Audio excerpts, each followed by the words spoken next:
इन्नल हम्दुलिल्लाह नहमदुहु व नस्तईनुहु व नस्तगफिरुह व नऊज़ु बिल्लाहि मिन शुरूरि अनफुसिना व मिन सय्यिआति अमालिना मन यहदिहिल्लाहु फला मुदिल्ल लहु व मन युद्लिल्हु फला हादिय लहु व अशहदु अल्ला इलाहा इल्लल्लाहु वहदहु ला शरीका लहु व अशहदु अन्ना मुहम्मदन अब्दुहु व रसूलुहु या अय्युहल्लज़ीना आमनुत्तक़ुल्लाहा हक़्क़ तुक़ातिह व ला तमूतुन्ना इल्ला व अंतुम मुस्लिमून या अय्युहन्नासुत्तक़ू रब्बकुमुल्लज़ी ख़लक़कुम मिन नफ्सिन वाहिदा व ख़लक़ मिन्हा ज़ौजहा व बस्स मिन्हुमा रिजालन कसीरन व निसाअ वत्तक़ुल्लाहल्लज़ी तसाअलून बिही वल अर्हाम इन्नल्लाहा काना अलैकुम रक़ीबा या अय्युहल्लज़ीना आमनुत्तक़ुल्लाहा व क़ूलू क़ौलन सदीदा युस्लिह लकुम अअमालकुम व यग़फिर लकुम ज़ुनूबकुम व मन युतिइल्लाहा व रसूलहु फ़क़द फ़ाज़ फ़ौज़न अज़ीमा अम्मा बअदु फ़इन्न ख़ैरल हदीस किताबुल्लाह व ख़ैरल हदी हदी मुहम्मदिन सल्लल्लाहु अलैहि वसल्लम व शर्रल उमूरि मुहदसातुहा व कुल्लु मुहदसतिन बिदअह व कुल्लु बिदअतिन ज़लालह व कुल्लु ज़लालतिन फिन्नार अऊज़ु बिल्लाहि अस्समीउल अलीम मिनश शैतानिर रजीम बिस्मिल्लाहिर रहमानिर रहीम इन्ना इब्राहीम काना उम्मतन कानितन लिल्लाहि हनीफा वलम यकुन मिनल मुशरिकीन रब्बि श्रह ली सदरी व यस्सिर ली अमरी वहलुल उक़दतम मिन लिसानी यफ़क़हू क़ौली सुब्हानक ला इल्म लना इल्ला मा अल्लमतना इन्नका अंतल अलीमुल हकीम रब्बि ज़िदनी इल्मा अल्लाहुम्मा रब्बि ज़िदनी इल्मा आमीन। सबसे पहले तमाम किस्म की तारीफ़ात तौसीफ़ात किबरियाई बड़ाई बुज़ुर्गी हम्दो सना उस रब्बे ज़ुल जलाल वल इकराम के लायक व सजावार है जो अला कुल्ली शैइन कदीर है, जो बका है, जो हमेशा से है और हमेशा रहेगा। उसी रब्बे ताला से हम ये दुआ करते हैं कि बारे इलाहा क़यामत के सुबह तक लाखों करोड़ों अरबों खरबों बेगिनती बेहिसाब दरुदो सलाम के फूल ने छावर फरमा तमाम नबियों पर रसूलों पर, बिलखुसूस अल्लाह के आखिरी नबी इमाम कायनात आमीना के लाले अब्दुल्ला के प्यारे अब्दुल मुत्तलिब के दुलारे जनाब अरबी हज़रत मुहम्मदुर रसूलुल्लाह सल्लल्लाहु अलैहि वसल्लम पर आज कुछ बातें जिस मौजू के तहत बयान करनी है वो है हज़रत इब्राहीम अलैहिस्सलातु वस्सलाम के ज़िंदगी के कुछ वाक़यात। हज़रत इब्राहीम अलैहिस्सलातु वस्सलाम कौन है, उनकी शख्सियत क्या है, मुख्तसर तौर पर आपके सामने इंशाअल्लाह ताला रखने की कोशिश करूंगा। सबसे पहली बात तो ये है कि आज पूरी दुनिया के अंदर 2/3 लोग हज़रत इब्राहीम अलैहिस्सलातु वस्सलाम के मानने वाले हैं। यहूदियों के बारे में आप जब देखेंगे तो इनके यहाँ इनकी ये सोच है, ये कहते हैं कि हम इब्राहीम की औलाद हैं। ईसाइयों के यहाँ भी यही मामला है, वो भी अपने आप को हज़रत इब्राहीम की औलाद मानते। पूरी दुनिया का आइडियल अल्लाह रब्बुल आलमीन ने आखिरी नबी जनाब मुहम्मदुर रसूलुल्लाह सल्लल्लाहु अलैहि वसल्लम को बनाया कि ऐ कायनात के लोगों, मुहम्मदुर रसूलुल्लाह सल्लल्लाहु अलैहि वसल्लम की इत्तिबा करो, पैरवी करो। मगर मोहम्मद रसूलुल्लाह सल्लल्लाहु अलैहि वसल्लम को जिसकी इत्तिबा करने का हुक्म दिया गया, वो शख्सियत हजरत इब्राहिम अलैहिस्सलातु वस्सलाम की शख्सियत। पूरी दुनिया अल्लाह के नबी सल्लल्लाहु अलैहि वसल्लम की इत्तिबा करेगी, मगर इमाम कायनात अगर किसी की इत्तिबा करेंगे, किसी को अपना आइडियल मानेंगे, किसी को अपना नमूना मानेंगे, तो वो इब्राहिम अलैहिस्सलातु वस्सलाम है। अन अत्तबि' मिल्लत इब्राहिम हनीफा, ये कुरान की आयत का टुकड़ा है। नबी कायनात सल्लल्लाहु अलैहि वसल्लम को अगर किसी की इत्तिबा करनी है, किसी को आइडियल मानना है, तो वो हजरत इब्राहिम अलैहिस्सलातु वस्सलाम। आपको ये जानकर हैरत होगी, अल्लाह के नबी सल्लल्लाहु अलैहि वसल्लम की हदीस की रोशनी में, कि कल क़यामत के दिन सारे लोग नंगे होंगे, किसी के जिस्म पर कोई कपड़ा नहीं होगा, सब अपने अपने नफ्सी नफ्सी नफ्सी नफ्सी, मेरी जात, सारे लोग अपने नफ्स के फिक्र में लगे होंगे।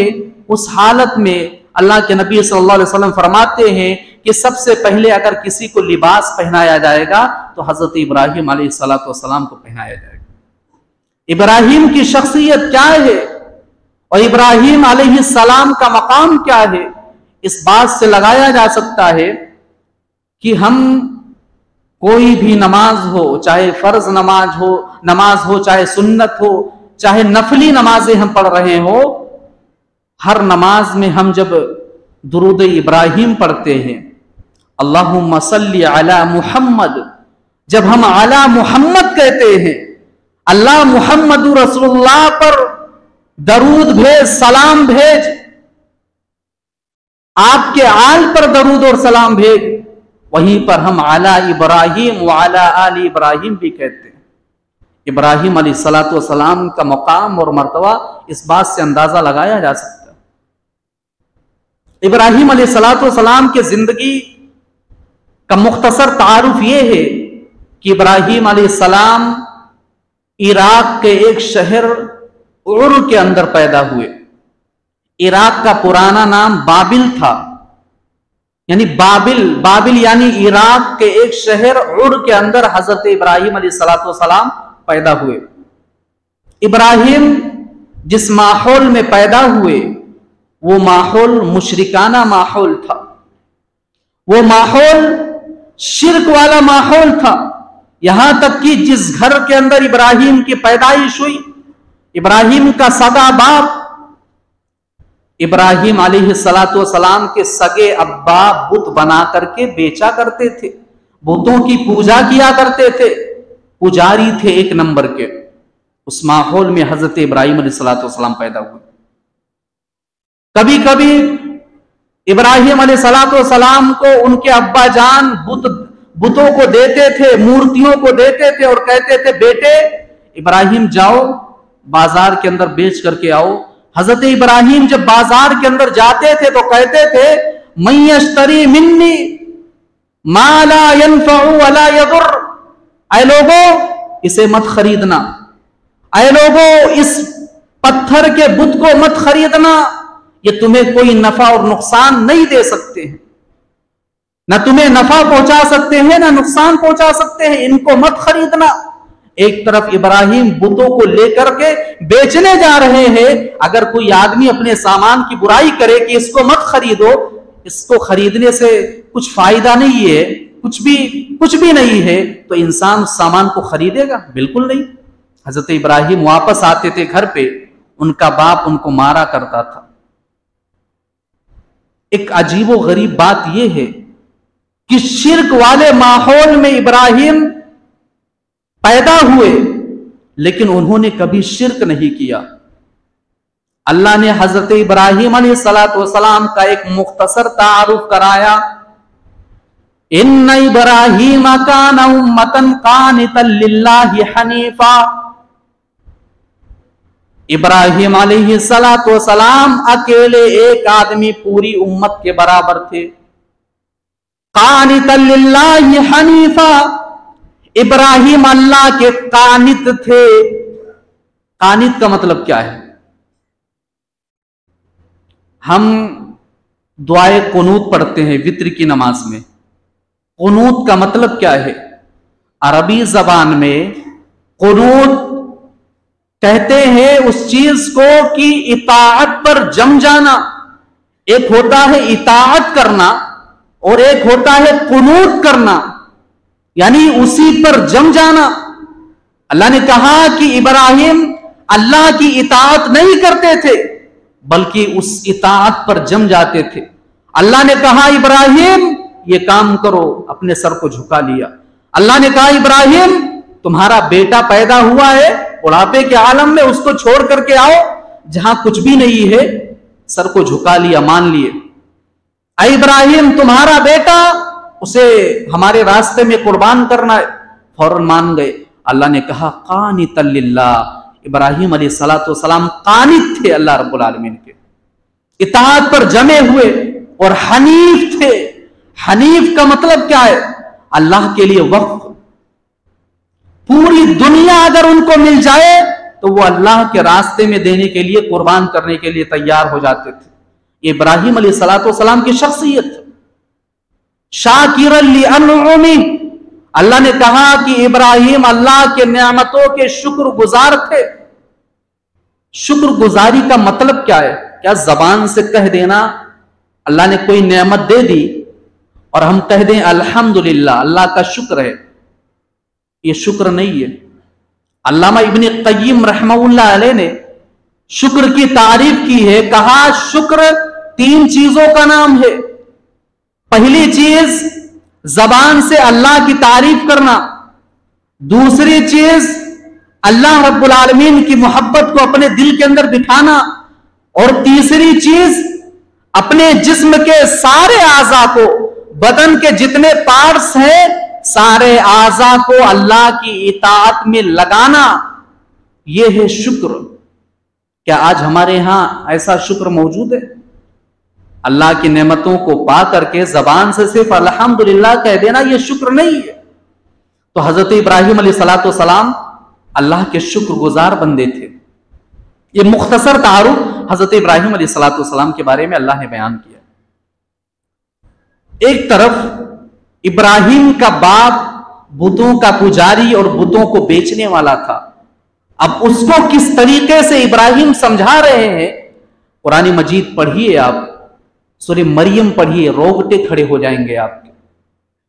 हजरत इब्राहिम अलैहिस्सलातु वस्सलाम अपने बाप के पास गए और कहने लगे इज़ क़ाल लि अबीही या अबती लिमा तअबुदु मा ला यस्मउ वला युबसिरु वला युगनी अन्का शैया।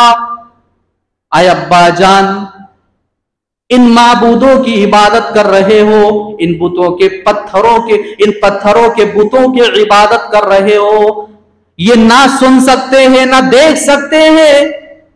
आय अब्बा जान, इन बुतों की इबादत क्यों करते हो जो ना तुम्हें नफा दे सकते हैं ना नुकसान दे सकते हैं। हजरत इब्राहिम अलैहिस्सलातु वस्सलाम ने अपने मुशरिक बाप को बड़े प्यार से समझाया, एहतराम के साथ समझाया। यहां पर रुक करके मैं एक बात करना चाहता हूं। अल्लाह ने कुरान मजीद के अंदर क्या कहा? जो लफ्ज इस्तेमाल किया हजरत इब्राहिम ने, कहा या अबती, आए अब्बा जान। गौर करिए इस लफ्ज पर आप। आज कितने ऐसे नौजवान हैं। पहली चीज ये बता दूं कि इब्राहिम के अब्बा मुशरिक थे, और अगर कोई आदमी शिर्क की हालत में मरा, तौबा नहीं किया उसने, 100% वो जहन्नमी है, जहन्नम से कभी भी नहीं निकलेगा। अगर कोई आदमी मुशरिक है, शिर्क करने वाला है, चाहे तुम्हारी माँ हो, तुम्हारा बाप हो, दुनिया का कोई भी हो, उसके लिए मगफिरत की दुआ नहीं की जा सकती। एक मुशरिक बाप को एक तौहीद वाला बेटा किस तरीके से समझा रहा है, या अबती, ऐ अब्बा जान, क्यों इन बुतों की इबादत करते हो। नौजवानों, आज माहौल क्या है समाज और माशरे का देखो। एक बाप अपने बेटे के जबान से अब्बा जान सुनने के लिए तरसता है कि मेरा बेटा अब्बा जान कह दे। कभी कभी जिंदगी के अंदर बूढ़े माँ बाप के जिंदगी के अंदर ऐसे हालात भी आते हैं, उनकी सिर्फ इतनी ख्वाहिश और चाहत होती है कि मेरा बेटा मेरे सामने 5 मिनट बात कर ले, बैठ जाए, अच्छे से बातचीत कर ले, या मुझे सिर्फ अब्बा जान या अम्मी जान कह दे। अफसोस की बात तो यह है, आज नौजवानों ने वालिदैन की नाकदरी किस तरीके से की है। जिंदगी के अंदर कभी ऐसे नौजवान भी है, बाप तरसता रहा कि मुझे अब्बा जान कह दिया जाए, मगर वो बेटा अब्बा जान कहने के लिए तैयार नहीं। कौन है इब्राहिम? इब्राहिम तौहीद वाला है, अल्लाह वाला है, और उनका बाप, सगा बाप, बुतों की पूजा करने वाला, अल्लाह का खुला दुश्मन है। और उसे क्या कह रहे हैं? अय अब्बा जान, क्यों इन बुतों की इबादत करते हो? इब्राहिम अलैहिस्सलाम का बाप जवाब देता है, आई इब्राहिम सुन ले, तू इन चीजों से बाज आ जा, नहीं तो मैं तुझे जान से मार दूंगा और तुझे घर से निकाल दूंगा। एक तरफ हजरत इब्राहिम अलैहिस्सलाम अपने बाप को बड़े एहतराम के साथ अब्बा जान कह रहे हैं, दूसरी तरफ इब्राहिम अलैहिस्सलाम का बाप इब्राहिम के नाम से पुकार रहा है, आई इब्राहिम सुन ले। बड़े ही जोर से, झटके से इब्राहिम का बाप इब्राहिम को धमकी दे रहा है। इब्राहिम अलैहिस्सलाम फिर भी गुस्से में नहीं आए। ऐ इब्राहिम तेरे ईमान का क्या कहना, ऐ इब्राहिम तेरे सब्र का क्या कहना, ऐ इब्राहिम तेरे लहजे का क्या कहना। कहने लगे, ऐ अब्बा जान, अल्लाह ने मुझे वो इल्म दिया है जो आपके पास नहीं है। ऐ अब्बा जान, अल्लाह ने मुझे वो इल्म दिया है जो आपके पास वो इल्म नहीं है। आप मेरी इत्तिबा करें, मेरी पैरवी करें। ऐ अब्बा जान, आप जहन्नम के मुस्तहिक ना बने। उसके बाद हजरत इब्राहिम ने कहा, ऐ अब्बा जान, मैं आप पर सलामती भेजता हूं। हजरत इब्राहिम ने सलाम किया और कहा, ऐ अब्बा जान, मैं घर से जा रहा हूं, मगर मैं आपके लिए मगफिरत की दुआ करता रहूंगा। इतना फर्मा बरदार बेटा। कुरान पढ़िए आप, इब्राहिम अलैहिस्सलाम और उनके बाप का जो ये अल्लाह रब्बुल आलमीन ने दोनों के दरमियान जो बातचीत हुई, अल्लाह की कसम समझाने का तरीका देखो। अब्बा जान, अल्लाह ने मुझे वो इल्म दिया है जो आपके पास नहीं है। आदमी ये भी कह सकता है कि अब्बा जान, मैं आलिम हूं, आप जाहिल हैं। आदमी इस तरीके से भी बात कर सकता है, मगर समझाने का तरीका अल्लाह ने कुरान मजीद के अंदर इब्राहिम के नकल किया। बाप को समझाया हजरत इब्राहिम ने, बाप नहीं माना। वक्त का बादशाह भी उसके पास भी गए, हजरत इब्राहिम अलैहिस्सलाम समझाने के लिए, बताने के लिए अल्लाह के बारे में। नमरूद नाम था उसका। हजरत इब्राहिम अलैहिस्सलाम उसके सामने मुनाजरा कर रहे हैं। अल्लाह ने उस मुनाजरे का नक्शा 3 पारे के अंदर नकल किया है। अलम तरा इलल्लज़ी हाज्ज इब्राहीम फी रब्बिही अन आताहुल्लाहुल मुल्क इज़ क़ाल इब्राहीम रब्बी अल्लज़ी युह्यी व युमीत क़ाल अना उह्यी व उमीत क़ाल इब्राहीम फ़इन्नल्लाह यअती बिश्शम्सि मिनल मशरिक़ि फ़ाति बिहा मिनल मग़रिब फ़बुहितल्लज़ी कफ़र। 450 साल तक उस कौम का बादशाह रहा है वो नमरूद। बड़ा घमंडी था, किब्रो अनानियत उसके दिलो दिमाग के अंदर भर गई थी। इब्राहिम अलैहिस्सलाम उसे समझाने लगे। वो अपने आप को खुदा कहता था, रब कहता था, और कहता था, ए कौम के लोगों, मैं तुम्हारा खुदा हूं, मेरा रब हूं, तुम्हारा रब हूं। हजरत इब्राहिम अलैहिस्सलाम जब उसे समझाने गए तो उसने कहा, अपने माबूद के बारे में बताओ। कहने लगे, अल्लज़ी युह्यी व युमीत, मेरा रब वो है जो जिंदगी देता है और मौत भी देता है। उसने 2 कैदियों को बुलाया, दोनों को फांसी की सजा दी गई थी। एक कैदी को फांसी दे दी गई और दूसरे को रिहा कर दिया। कहा, ऐ इब्राहिम देखो, मैं भी मौत दे सकता हूं, मैं भी जिंदगी दे सकता हूं। ऐ इब्राहिम, मेरे इख्तियार में भी जिंदगी देना और मौत देना है। इब्राहिम अलैहिस्सलाम समझ गए ये ऐसे नहीं मानेगा। बड़ा बेवकूफ बादशाह है। इब्राहिम ने बहुत बड़ी दलील पेश की और कहा मेरा रब वो है जो पूरब से सूरज को निकालता है और पश्चिम में डुबाता है। अगर तुम रब हो, अल्लाह हो, तो पश्चिम से निकालो और पूरब में डुबाओ। बादशाह हक्का बक्का रह गया, उसके पास कोई जवाब नहीं था। जहां पर जवाब खत्म हो जाए, दलील खत्म हो जाए, वहां पर ताकत की दलील होती है। इंसान का यही एक तरीका है, जहां पर बातों की दलील खत्म हो जाए वहां पर इंसान अपनी ताकत की दलील शुरू करता है। नमरूद ने वही काम किया। अब नमरूद का मामला हो गया, अब्बा जान को समझाए, नमरूद को समझाए, अब तीसरा कौम के लोगों को समझाने लगे। इज़ क़ाल लिअबीही व क़ौमिही मा हाज़िही तमासीलु लती अंतुम लहा आकिफून। ऐ मेरी कौम के लोगों, इन बुतों की इबादत कर रहे हो, इन बुतों की, ये बहरे हैं, गूंगे हैं, ना खा सकते हैं, ना पी सकते हैं, ना सुन सकते हैं, कुछ भी नहीं कर सकते, ये तुम्हारे मोहताज हैं।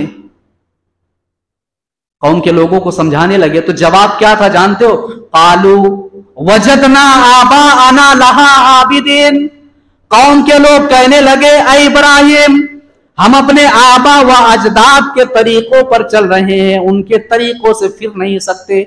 हमारे आबा व अजदाद ने यही काम किया है। बड़ी पुरानी दलील है ये। अगर आबा व अजदाद ने, बाप दादा ने किया है तो क्या वो काम सही है? आज हमारे यहां भी यही मामला है। कुफ्फारे मक्का भी यही जवाब देते थे। जब अल्लाह के नबी सल्लल्लाहु अलैहि वसल्लम अपने चचा अबू तालिब मर्जुल मौत के अंदर दाखिल है, अल्लाह के नबी अपने चचा के सिरहाने पर बैठे हुए हैं और कलमा की तलकीन कर रहे हैं। अबू जहल कहने लगा आए अबू तालिब, पूरी जिंदगी बाप दादा के रास्ते पर चलते हुए आए हो, आज तुम बाप दादा के रास्ते को छोड़ दोगे? कुफ्फारे मक्का का भी यही जवाब था, हमारे बाप दादा यही करते आए हैं, हम भी वही करेंगे, ये सही है। आज वही मामला आज हमारे समाज और माशरे के अंदर भी है। हमारे समाज और माशरे के अंदर कितने ऐसे रस्म और रिवाज है, दरगाहों के अंदर जाकर के अपने माथों को झुकाना, टेकना। कहा जाता है हमारे बाप दादा करते आए हैं, हम भी वही करेंगे। कितने घरों का यही रिवाज है। कहते हैं अब्बा दादा, उनके दादा अब्बा ये सब करते आए हैं, इसीलिए हम भी कर रहे हैं। इब्राहिम अलैहिस्सलाम के कौम के लोगों ने यह दलील पेश की, कहा हमारे आबा व अजदाद ने यही किया है। अब इब्राहिम अलैहिस्सलाम बड़े गुस्से में आए, कहा ला अकीदन्ना अस्नामकुम। चुपके से जब कौम के लोग चले गए तो कुछ लोगों के सामने कहने लगे ला अकीदन्ना अस्नामकुम, मैं इन बुतों की खबर लूंगा एक दिन, इन बुतों की खबर लूंगा एक दिन। जब कौम के लोग एक दिन चले गए, बाजार का दिन था, मेले का दिन था, पूरी कौम के लोग चले गए, खाली हो गया पूरा शहर। गए बुतों के घर में, बुतों को तोड़ डाला, सारे बुतों को तोड़ डाला हजरत इब्राहिम अलैहिस्सलाम ने। और जो सबसे बड़ा बुत था उसके गर्दन पर कुल्हाड़ी लटका दी और चले आए। बड़े बुत को उन्होंने छोड़ दिया। कौम के लोग आए, देखा हमारे माबूद पड़े हुए हैं, पत्थर के बुत पड़े हुए, टूटे हुए हैं। सारे लोग गुस्से में आ गए, हमारे माबूदों को किसने मारा है, किसने तोड़ा है, बेअदबी किसने की है? एक आदमी कहने लगा फतह यज़कुरुहुम, एक नौजवान है इब्राहिम नाम का, वो जिक्र करता रहता था, उसी का काम होगा ये।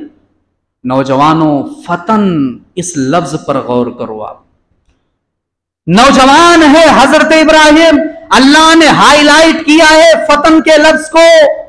एक नौजवान है इब्राहिम नाम का, उसी का काम होगा। हजरत इब्राहिम जानते थे अगर मैं इनके माबूदों को तकलीफ पहुंचाऊंगा, बुतों को तोड़ूंगा, तो ये सुसाइड से कम नहीं है, खुदकुशी करने से कम नहीं है। मगर ईमान कितना मजबूत था, ईमान की ताकत हजरत इब्राहिम अलैहिस्सलाम के पास थी। नौजवानों, आज तुम क्या कर रहे हो? तुम्हारा ईमान कहां है? इब्राहिम की जिंदगी को देखो, वो भी नौजवान थे। अल्लाह ने कहा फतन, हाईलाइट किया अल्लाह ने। आज हमारे नौजवानों की जिंदगियां कहां कट रही हैं, गौर करने वाली बात है मेरे भाइयों, गौर करने वाली बात। एक तरफ इब्राहिम अकेला, एक तरफ पूरी कौम के लोग इब्राहिम अलैहिस्सलाम के खिलाफ हैं। वो कहते हैं कि मैं अकेला ही चला था जानिबे मंजिल, मगर लोग आते गए और कारवा बनता गया, मगर इब्राहिम पर ईमान लाने वाला कोई नहीं। अकेला इब्राहिम तौहीद की दावत दे रहा है। आए कायनात के मुसलमानों, इब्राहिम की जिंदगी को पढ़ना और कुरान मजीद की आयतों को, एक एक आयतों पर गौर करना, जिन आयतों के अंदर इब्राहिम अलैहिस्सलाम की दावत का तस्करा किया गया है, और देखना आज तुम्हारे पास वो ईमान मौजूद है कि नहीं है। अभी बिहार के अंदर एक मुसलमान को मॉब लिंचिंग करके मार दिया गया उसे जान से। एक तरफ हम हैं, तादाद ज्यादा है, सब कुछ है हमारे पास, मगर हमें घेर करके 4-5 लोग मार दे रहे हैं मॉब लिंचिंग के नाम पे। ये हम हैं मेरे भाइयों। एक तरफ इब्राहिम अकेला, ईमान की ताकत। कौम के लोगों ने इब्राहिम को बुलाया, कहा इब्राहिम तेरा काम है ये। इब्राहिम अलैहिस्सलाम ने कहा इन बुतों के बड़े का काम है। उंगली का इशारा किया, एक उंगली का इशारा उस तरफ किया और दूसरा ये अंगूठे का इशारा अपनी तरफ किया। कहा इन बुतों के बड़े का काम है, यानी इन बुतों से बड़ा मैं हूं। हजरत इब्राहिम अलैहिस्सलाम, बज़ाहिर वो झूठ है मगर हकीकत झूठ नहीं था। हजरत इब्राहिम अलैहिस्सलाम ने जिंदगी के अंदर 3 झूठ बोले। अगर उन झूठी बातों पर गौर किया जाए तो हजरत इब्राहिम अलैहिस्सलाम ने जो झूठ बोले थे वो जाहिरन झूठ था मगर हकीकतन झूठ नहीं था। एक बार हजरत इब्राहिम ने कहा अना सकीम, मैं बीमार हूं। कौम के लोगों ने कहा इब्राहिम हमारे साथ बाजार चलो, मेला चलो। इब्राहिम ने कहा अना सकीम, मैं बीमार हूं। इसका यह मतलब कि मैं तुम्हारे शिर्क के काम से बीमार हूं, आजिज आ चुका हूं। और तीसरा इब्राहिम ने वो झूठ बोला था जो जाहिरन था मगर हकीकतन नहीं। जब मिस्र के अंदर, मिस्र के रास्ते से गुजरते हुए हजरत इब्राहिम जा रहे थे, हजरत सारा उनकी बीवी उनके साथ थी, तो उन्होंने कहा था ये मेरी बहन है। इन 3 झूठ बोलने की वजह से कल क़यामत के दिन जब लोग इब्राहिम के पास जाएंगे, इब्राहिम चलो रब्बे ताला के सामने खड़े हो जाओ और हमारे लिए शफाअत करो। इब्राहिम ने जाहिरन झूठ बोला था, झूठ का एक निशानी थी वो, मगर हकीकतन इब्राहिम ने झूठ नहीं बोला था। उन 3 झूठ बातों की वजह से कल क़यामत के दिन इब्राहिम कहेंगे आए लोगों जाओ, आज रब के सामने खड़े होने से मुझे डर आ रही है, मैं रब के सामने खड़ा नहीं हो सकता। मैंने जिंदगी के अंदर 3 झूठ बोले थे। ऐ कायनात के लोगों, आज दिन भर में कितनी झूठ बोलते हो, कितने लोगों के साथ मक्कारियां करते हो, कितने लोगों को धोखा देते हो। कल क़यामत के दिन तुम्हारा क्या हश्र होगा। इब्राहिम जैसा पैगंबर हश्र के मैदान में लोगों से माफी मांग लेगा, अरे लोगों मैं आज रब के सामने खड़ा नहीं हो सकता हूं। ये इब्राहिम अलैहिस्सलाम की शख्सियत है। अब फैसला किया गया। मैंने कहा ना कि जहां पर बातों की दलील काम नहीं करती है वहां पर ताकत की दलील। इब्राहिम के लिए आग हर्रिको, आग जलाओ, इब्राहिम को डाल दो, अपने माबूदों की मदद करो और इब्राहिम को आग में डाल दो। आग जलाया गया, एक इमारत, बाकायदा एक इमारत बनाई गई और उस इमारत के अंदर आग को जलाया गया। पूरी तारीख इंसानी के अंदर एक आदमी को जलाने के लिए, सिर्फ एक आदमी को जलाने के लिए इतना बड़ा आग तैयार नहीं किया गया जितना इब्राहिम अलैहिस्सलाम के लिए किया गया। उसके शोले इस कदर भड़क रहे थे, इब्ने कसीर रहमतुल्लाह अलैह लिखते हैं आग के शोले इस तरीके से भड़क रहे थे कि अगर ऊपर से कोई परिंदा गुजर जाए तो वो परिंदा जल करके राख हो जाए। उस आग के अंदर इब्राहिम अलैहिस्सलाम को फेंका जाना है।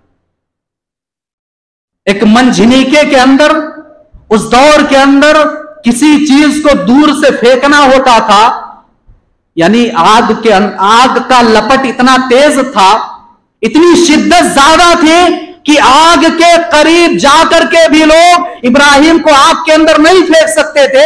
उन्होंने मंझिनेके का सहारा लिया।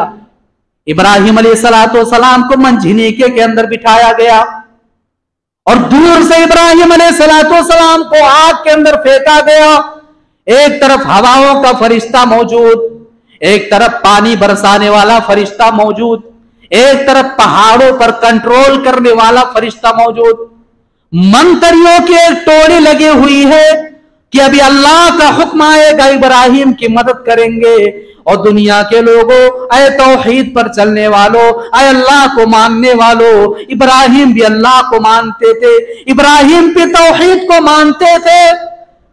कितना मजबूत था उनका ईमान, कितना मजबूत था उनका तौहीद।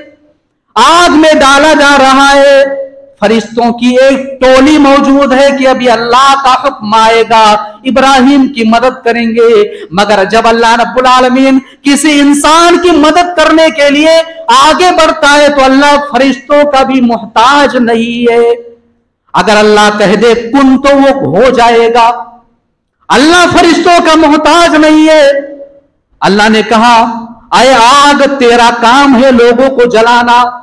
कुल्ना या नारुकूनी बरदन व सलामन अला इब्राहिम। इब्राहिम को जब आग में डाला गया, इब्राहिम के जबान पर सिर्फ एक कलिमा था, एक जुमला था, हस्बी अल्लाहु व निअमल वकील।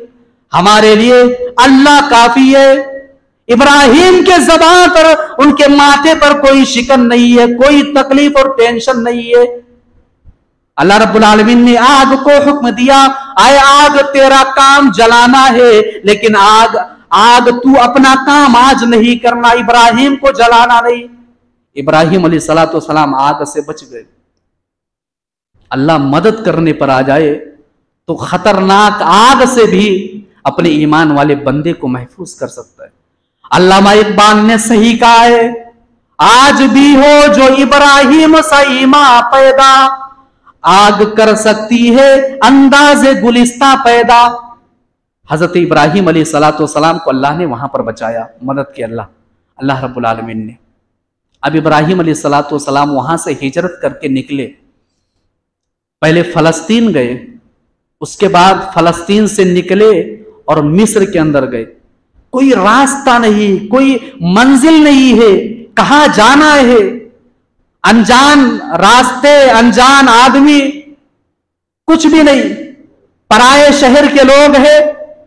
और सबसे बड़ी बात तो यह है कि हजरत इब्राहिम अलैहिस्सलाम जिस शहर के अंदर जा रहे हैं, ये भी नहीं देख रहे कि इस शहर के लोग अनजाने हैं। वो तो मेरा शहर था, उस शहर के अंदर मेरे अपने थे, वहां पर मैं तौहीद की दावत दे रहा था। वो तो उतना बड़ा चैलेंज वाला काम नहीं था, मगर पराये शहर में जब गए तो वहां भी उन्होंने तौहीद की दावत दी। इब्राहिम अलैहिस्सलाम का ईमान था। मिस्र से जब वो गुजरे तो मिस्र के सरहद के अंदर कोई भी आदमी अगर किसी औरत के साथ जाता था तो अगर उसकी बीवी होती थी तो बादशाह उसको रख लिया करता था और शौहर को कत्ल कर दिया करता था। बड़ा जालिम बादशाह था। इब्राहिम अलैहिस्सलाम ने सारा को कहा, हजरत सारा अलैहिस्सलाम हजरत इब्राहिम की बीवी थी, उनसे कहा कि जब वो बादशाह के सामने तुम जाना तो ये कह देना कि मैं तुम्हारा भाई हूं, तुम मेरी बहन हो। ये एक झूठ था, बज़ाहिर ये झूठ लग रहा है मगर हकीकतन झूठ नहीं, क्योंकि उस वक्त रुए जमीन के अंदर, पूरी दुनिया के अंदर सिर्फ दो लोग अल्लाह वाले थे, ईमान वाले थे, एक इब्राहिम और एक हजरत सारा अलैहिस्सलाम। तो ईमानी रिश्ते से हजरत इब्राहिम अलैहिस्सलाम ने कहा हम दोनों एक दूसरे के भाई बहन हैं, और दुनियावी रिश्ते से हम एक दूसरे के मियां बीवी हैं। बादशाह के सामने हजरत सारा का जो पेश किया गया तो बादशाह ने जब हाथ बढ़ाया तो अल्लाह ने अखज कर लिया, उसको पकड़ लिया। बादशाह को अल्लाह ने पकड़ लिया, हाथ पैर काम करना बंद कर दिए। वो हजरत सारा से कहने लगा, तुम अपने रब से दुआ करो मैं ठीक हो जाऊं तो तुम्हारे साथ गलत हरकत नहीं करूंगा। 3 मरतबा वही मामला हुआ। तीसरी बार जब वो मामला हुआ, हजरत सारा ने दुआ किया, वो ठीक हो गया, तो उसने अपने नौकरों को बुलाया, कहा किस शैतान को ले आए हो, ले जाओ इसे। और साथ में एक लौडी, एक खादिमा दिया उसने, हाजरा नाम का, और कहा जाओ ये ले जाओ, तुम्हारे लिए तोहफा है। हजरत इब्राहिम अलैहिस्सलाम के पास जब लौटकर हजरत सारा आई, उन्होंने देखा कि हजरत इब्राहिम नमाज में थे।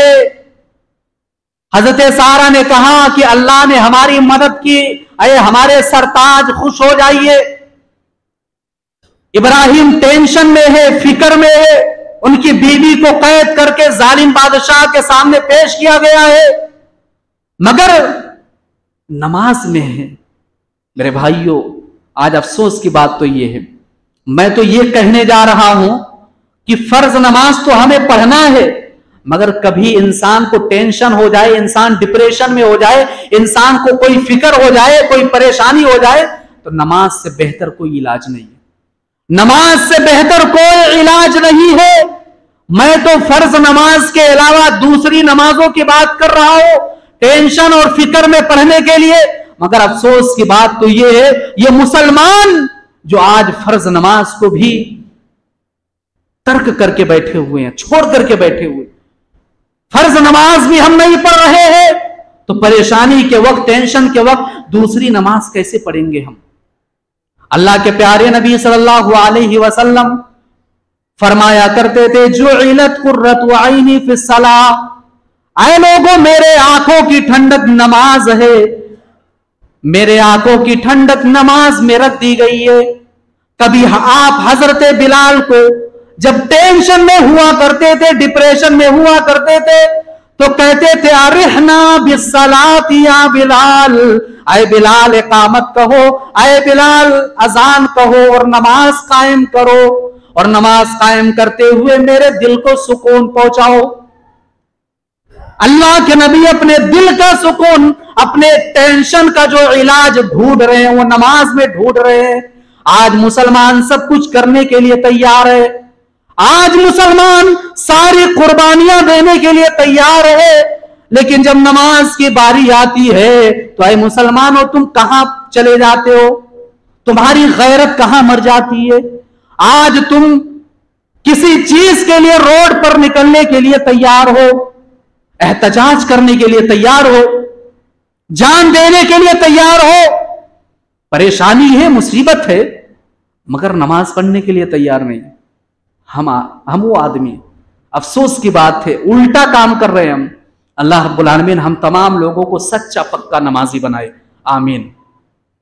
हजरत इब्राहिम अलैहिस्सलाम जब वहां से निकले तो हजरत सारा को जो खादिमा दिया गया था, बादशाह ने दिया था, हजरत सारा ने हाजरा अलैहिस्सलाम को हजरत इब्राहिम को हिबा कर दिया, वक्फ कर दिया, और कहा कि आप इससे शादी कर लें, क्योंकि हजरत सारा के बतन से अभी कोई औलाद नहीं हुई थी, तो औलाद के लिए हजरत इब्राहिम अलैहिस्सलाम से कहा कि आप इनसे शादी कर लीजिए, हो सकता है अल्लाह रब्बुल आलमीन इनसे औलाद दे दे। बुढ़ापे के आलम में एक बच्चा पैदा हुआ, इस्माइल नाम का। एक बात यहां पर वाज़ेह कर देना चाहता हूं, ये बनी इसराइल जो कौम है, हजरत इब्राहिम अलैहिस्सलाम के 2 बेटे थे, एक इस्माइल और एक इसहाक। हजरत इसहाक अलैहिस्सलाम के बेटे हजरत याकूब, हजरत याकूब के 12 बेटे थे, और इन 12 बेटों की नस्ल से ही अल्लाह रब्बुल आलमीन ने पूरे बनी इसराइल के अंबियाए किराम अलैहिमुस्सलाम को पैदा फरमाया। ये सारे के सारे लोग हजरत याकूब अलैहिस्सलाम के जो 12 बेटे थे, उन्हीं के नस्ल से सारे अंबियाए किराम अलैहिमुस्सलाम पैदा किए गए।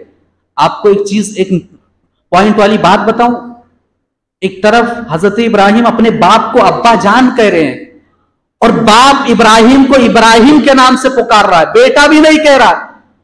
अल्लाह रब्बुल आलमीन ने इब्राहिम को अबुल अंबिया, तमाम नबियों का बाप बना दिया। अल्लाह अकबर। इब्राहिम का मकाम है। इब्राहिम अलैहिस्सलाम की नस्ल से, यानी हजरत इसहाक के नस्ल से, ये बनी इसराइल के जितने अंबियाए किराम हजरत याकूब का दूसरा नाम इसराइल था, तो हजरत याकूब की औलाद में सारे अंबिया कराम पैदा हुए और बनी इसराइल के आखिरी नबी हजरत ईसा अलैहिस्सलातु वस्सलाम थे।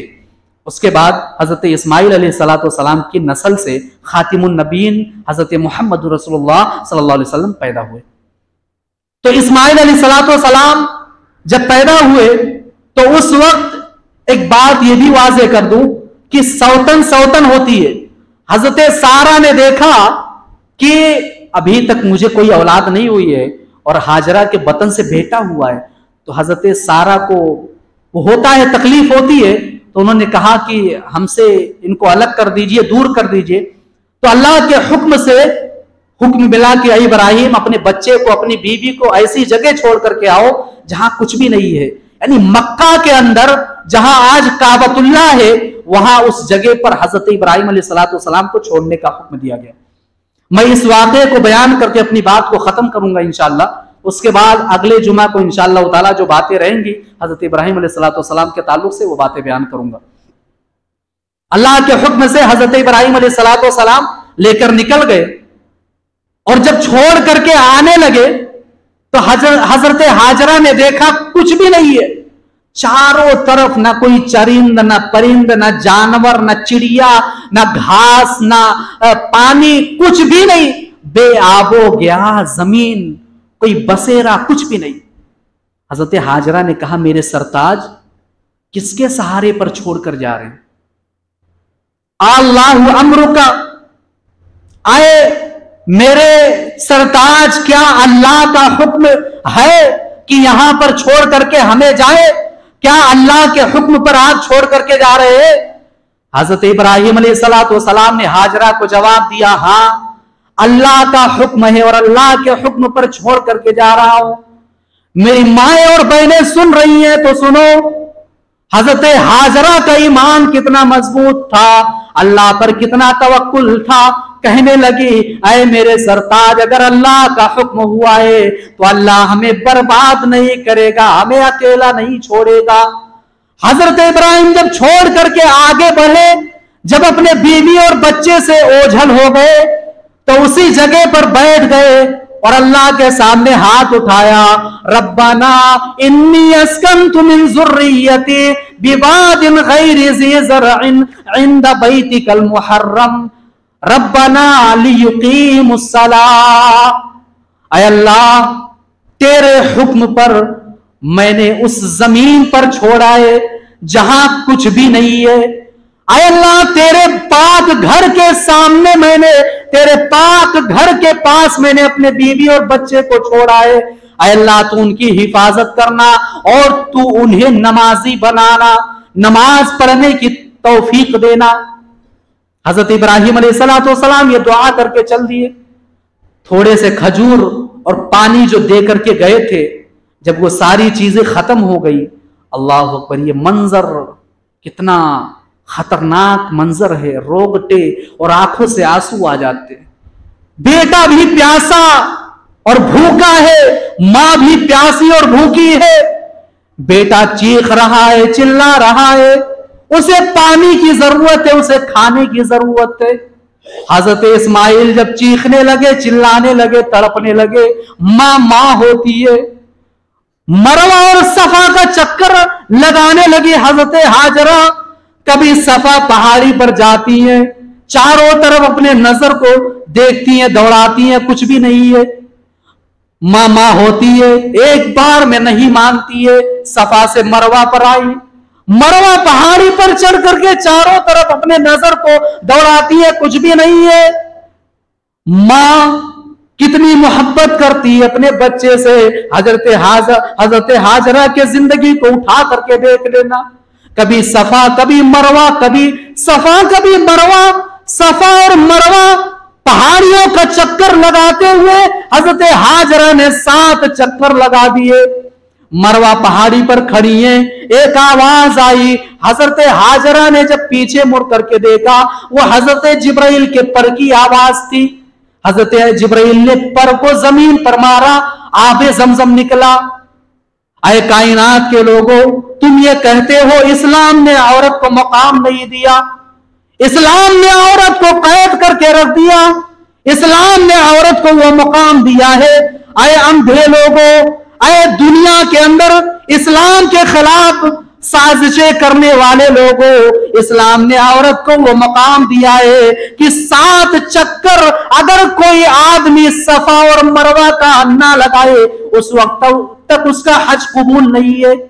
अल्लाह ने एक औरत के चलने के उस अंदाज को हज के रुकन में शामिल कर दिया। जब तक आप हज करने जाएंगे और सफा और मरवा का चक्कर नहीं लगाएंगे, आपका हज मुकम्मल नहीं होगा। ये इस्लाम ने औरत को मकाम दिया। बहरहाल अल्लाह के नबी सल्लल्लाहु अलैहि वसल्लम ने फरमाया, बुखारी की रिवायत है कि अल्लाह उसमें उम्मे इस्माइल पर रहम करे, अगर वो जमजम का मेड़ ना बांधती, अपने दुपट्टे से जमजम के चारों तरफ उसको मेड़ ना बांधती, तो आज जमजम का पानी पूरी दुनिया के अंदर बहता। इस तरीके से हजरत हाजरा ने काम किया, कहा जमजम रुक जा, ठहर जा। जमजम का माना ही है रुक जा, ठहर जा। उसके बाद कबीले जुरहुम के कुछ लोग आए, उस जगह से गुजर रहे थे। हजरत हाजरा से कहने लगे, हमें इजाजत दे दीजिए, यहां पर पड़ाव डाल ले। कबीले जुरहुम के लोग वहां पर बस गए और हजरत इस्माइल अलैहिस्सलाम जब बड़े हुए तो उसी कबीले में से, उन्हीं लोगों में से एक औरत से उनकी शादी हुई। बहरहाल आगे की जो बातें हैं इंशाअल्लाह ताला अगले जुमा को बयान किया जाएगा। बस ये गुजारिश है कि हजरत इब्राहिम अलैहिस्सलाम की जिंदगी के बारे में आपके सामने जो भी चीजें रखी जाती हैं, हजरत इब्राहिम की जिंदगी का एक एक लम्हा हमारे लिए आइडियल है। अल्लाह रब्बुल आलमीन ने कुरान मजीद के अंदर सिर्फ 2 ही लोगों की जिंदगी को हमारे लिए आइडियल बनाया। लक़द कान लकुम फी रसूलिल्लाहि उस्वतुन हसना व क़द कानत लकुम उस्वतुन हसनतुन फी इब्राहिम वल्लज़ीना मअ। इब्राहिम की जिंदगी और रसूलुल्लाह सल्लल्लाहु अलैहि वसल्लम की जिंदगी हमारे लिए आइडियल है। अल्लाह रब्बुल आलमीन हम तमाम लोगों को हजरत इब्राहिम जैसा तौहीद वाला बना दे। या इलाहुल आलमीन हजरत इब्राहिम जैसा ईमान हमारे अंदर पैदा कर दे। या इलाहुल आलमीन हजरत इब्राहिम अलैहिस्सलाम ने जो किरदार अदा किया, अल्लाह रब्बुल आलमीन के ताल्लुक से वो इताअत और फरमा बरदारी का जज्बा हमारे अंदर भी पैदा कर दे।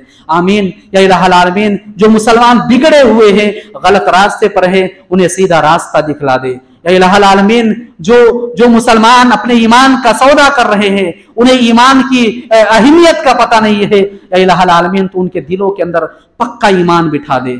आमीन सुम्मा आमीन। व आखिरु दावाना अनिल हम्दुलिल्लाहि रब्बिल आलमीन।